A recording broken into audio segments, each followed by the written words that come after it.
honestly doesn't even feel real. Just I've really been taking in this whole week, just imagining myself like playing Duke and being out here in this atmosphere. So it's honestly surreal.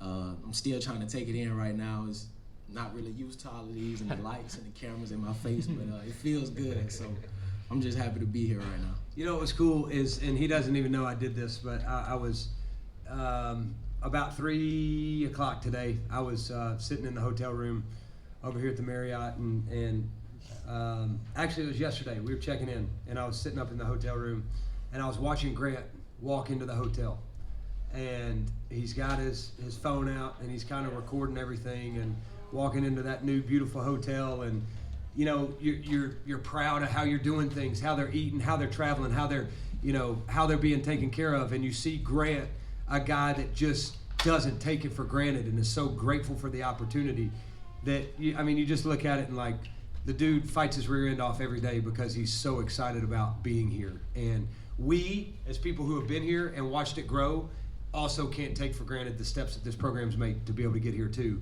but also be hungry to go take it to the next level.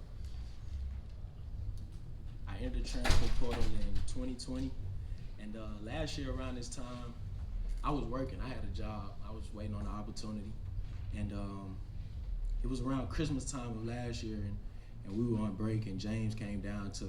We're both from the same city, and he came down to the city, and we got some work in. We got some good work in, and from then he was very consistent in pushing for me to get up here, and that's how it is. And I just want to thank God, thank Coach Healy, and thank James for the opportunity to be here and do what I do. It allowed you to be able to basically try out guys, and so Grant was a guy who was transferring from Miles College, and we were bringing a couple Power 5 transfer wide receivers in and deciding between one of maybe 4 or 5 that were good players and had some productivity in some of the Power 5 conferences. And James Foster calls Coach Carney and is like, listen, I don't know who you're talking about taking. I know we need a wideout. There's this dude from Miles College that's pretty good, and and then in walks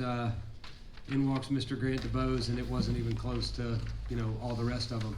I think that Grant's got an amazing spirit about him. He's genuine.